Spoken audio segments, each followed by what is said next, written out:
देश में लगातार घटनाक्रम बहुत तेजी से बदल रहा है और उसमें जिस प्रकार से पहलगाम की जो घटना है वो पूरे देश को और दुनिया को झकझोर दिया है।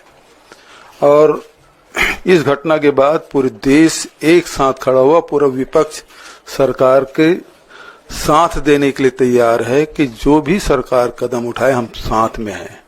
लेकिन सवाल इस बात का है कि जो लाल आंख दिखाने वाले प्रधानमंत्री हैं, जो 56 इंच सीना वाले प्रधानमंत्री जी हैं, क्या कदम उठा रहे हैं। आज 10 दिन बीत गया, सभी लोग इंतजार कर रहे हैं।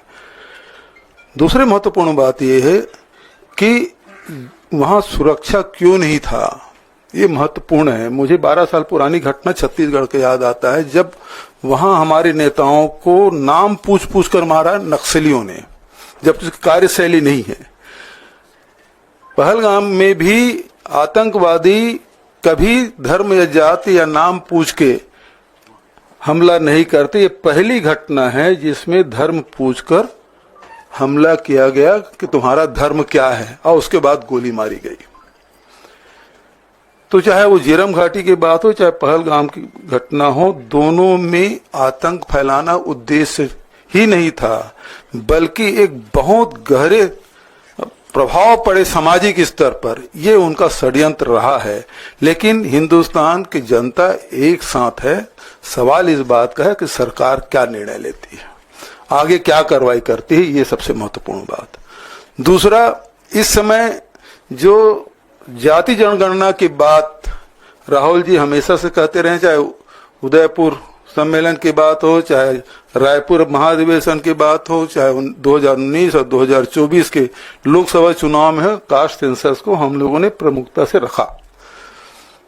लेकिन इस समय अचानक सरकार ये निर्णय लेगी, ये चौंकाने वाला निर्णय था।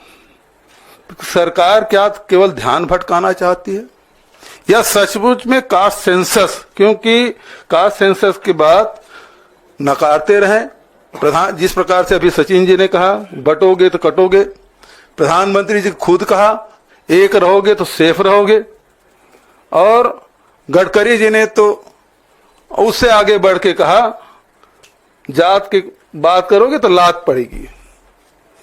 ये उनके विचार हैं, जो टॉप लीडर है उनके, और अचानक वो यू टर्न लिए हैं। तो ये किसी के गले नहीं उतर रहा है कि ये आखिर किस दबाव में इस फैसला लिया गया है। लेकिन फैसला लिया है, राहुल जी लगातार अभियान चलाते रहे, तो निश्चित रूप से ये कांग्रेस पार्टी के और हमारे नेता राहुल जी की जीत के रूप में देखते हैं। लेकिन उनका हर्ष यही नहीं होना चाहिए इस फैसले का, जैसे कि महिला आरक्षण का हुआ। कास्ट सेंसस में केवल आप एक कॉलम जाति का लिख देंगे, उससे समस्या का समाधान नहीं होगा, और ये हमारी मांग भी नहीं है। हमारी मांग तो ये है कि प्रति जो घर है और उसमें प्रति व्यक्ति और उसके शैक्षणिक, सामाजिक, आर्थिक, राजनीतिक उसकी स्थिति क्या है, इस बात का आकलन होना चाहिए प्रत्येक व्यक्ति का। और 50% जो केफ है वो हटना चाहिए। तभी तो सही मायने में हिंदुस्तान के, जो राहुल जी कहते हैं एक्सरे होना चाहिए, तो सही मायने में एक्सरे तभी होगा जब हम प्रत्येक व्यक्ति बारे में जानकारी हो, और उसके बाद हिसाब से जो देश का जो धन है, राज्यों का जो धन है, वो सही दिशा में लगे, ताकि जो समानता की जो बात है, सामाजिक न्याय की बात है, वो पूरी हो सके।